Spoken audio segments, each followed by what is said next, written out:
Halo Sobat Resen, bertemu lagi bersama saya Muhammad Faras, peserta Latsar Angkatan 27 yang diselenggarakan oleh LAN. Nah, hari ini kita akan melakukan wawancara. Yang pertama yaitu kepada mahasiswa, yang kedua yaitu kepada dosen. Nah, bagaimana kelanjutannya? Ayo ikuti terus video berikut. Pak. Halo, selamat siang. Siang, Pak. Ya, dengan siapa? Natalia Semangsa. Oke, baik. Mahasiswa kan? Iya. Oke, kebetulan saya juga ingin mewawancarai mahasiswa ya. Ini mahasiswa fakultas apa ya? Fakultas Ekonomi dan Bisnis, Pak. Oke. Nah, saya minta waktu yang sedikit ya untuk berbincang-bincang. Oke, saya mulai dengan pertanyaannya saja. Nah, yang pertama itu yaitu apakah saudara tahu apa yang dimaksud dengan originalitas karya tulis? Menurut saya originalitas karya tulis itu adalah suatu keaslian karya tulis kita, di mana di karya tulis kita itu tidak mengandung hasil karya dari orang lain. Begitu, Pak. Oke. Nah, apakah saudara pernah atau mengikuti pelatihan atau pelajaran tentang bagaimana membuat karya ilmiah tersebut? Saya sering mengikuti pelatihan karya tulis, tapi di pelatihan ini lebih seringnya tuh mengajarkan bagaimana membuat metode karya tulis itu, tapi tentang literasi karya tulis itu jarang diajarkan. Oh, gitu ya. Baik, jadi selama saudara melakukan bimbingan atau melalui digital atau daring, apakah ada kendala? Saat daring seperti di masa-masa corona seperti ini, mungkin ada efek positifnya juga begitu, karena lebih menghemat biaya, bisa juga bimbingan di mana, atau saat kita nongkrong bisa bimbingan juga. Tapi efek negatifnya itu yaitu saat kita bimbingan itu terkendala dengan sistem yang terlalu lama, yaitu seperti saat kita mengirimkan melalui email itu harus menunggu balasan dari dosen dulu, dosennya harus memeriksa dulu dan dikirimkan kembali, jadi terlalu memakan waktu untuk bimbingan begitu. Jadi kalau untuk pengajaran bimbingannya itu bagaimana? Apakah langsung dapat diajarkan dosennya atau gimana? Karena bimbingannya itu tidak langsung berbicara, kurang memahami sih di mana-mana letak kesalahan dalam penyelesaian karya tulis itu, dan kurang bisa juga memperbaiki kesalahan tersebut karena tidak diajarkan secara langsung. Oke. Nah, jadi menurut saudara, apa harapan untuk kedepannya? Harapan saya untuk kedepannya itu mungkin untuk bimbingan-bimbingan online itu bisa lebih dioptimalkan lagi, seperti bimbingan melalui Zoom, karena di sana kita bisa bertanya langsung dengan dosen pembimbingnya, dan di sana juga bisa langsung mengetahui dan mengevaluasi apa-apa aja kekurangan karya tulis kita, dan untuk memperbaiki karya tulisnya itu bagaimana dengan dosen pembimbingnya.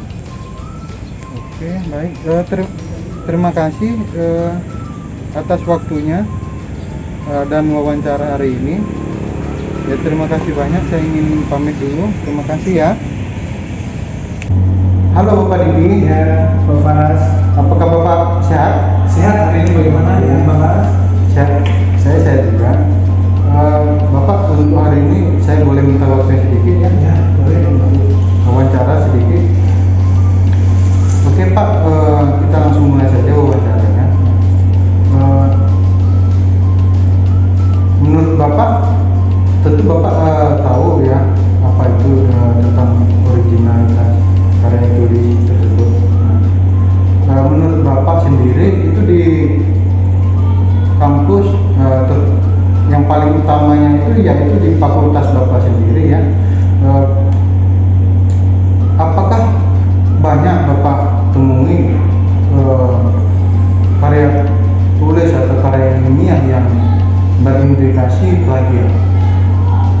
Menurut saya, terima kasih ya, Pak Faras. Jadi menurut saya sendiri sangat banyak yang terindikasi plagiat, tapi belum ada waktunya atau belum ada buktinya. Kenapa? Karena di kampus kita sendiri, khususnya di Fakultas Ekonomi dan Bisnis, itu belum menerapkan standar tentang plagiasi di kampus itu sendiri. Nah, jadi kalau kita kuliah di beberapa tempat begitu yang sudah pakai, kan biasanya sebelum ujian proposal nih, Pak Faras, atau bahkan sebelum ujian sidang skripsi, tesis, bahkan disertasi, nah itu ada ujian dulu, ujian plagiat. seleksi harus di bawah berapa persen lalu boleh lolos atau tidak boleh ujian. Nah, di kampus kita ini tidak ada seperti itu. Nah, jadi kemungkinan besar dari pertanyaan Pak Farhan tadi, kalau itu dilakukan maka akan sangat banyak kedapatan plagiat di kampus ini.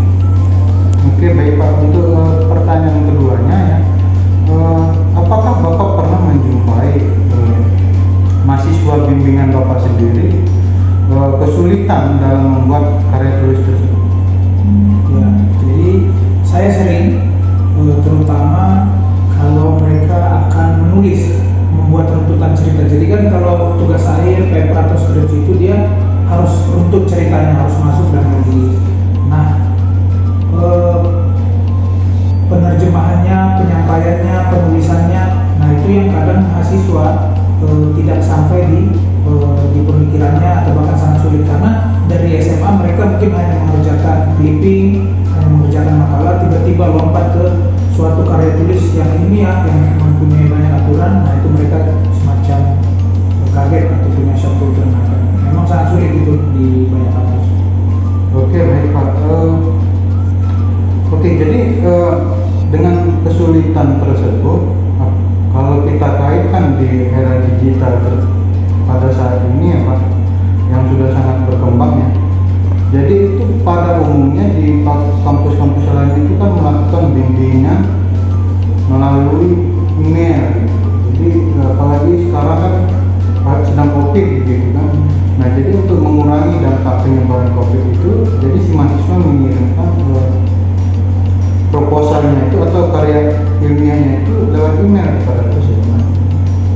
Untuk apakah Bapak melihat ada kendala si mahasiswa atau Bapaknya sendiri gitu?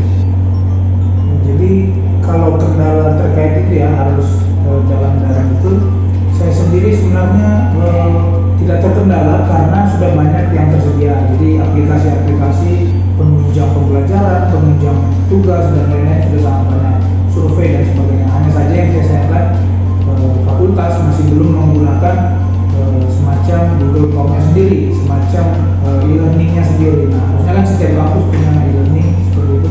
Nah, e-learning ini sangat penting karena di dalamnya itu data bisa disimpan dengan sangat baik. Nah, tentu kan Pak, kalau saya gali lebih dalam lagi kan itu di saat bimbingan lewat email begitu kan, tentu si mahasiswa banyak nih pertanyaan. Nah, setelah kita jelasin pun mereka tidak bisa menangkap. Gitu. Nah, jadi solusinya menurut Bapak gimana?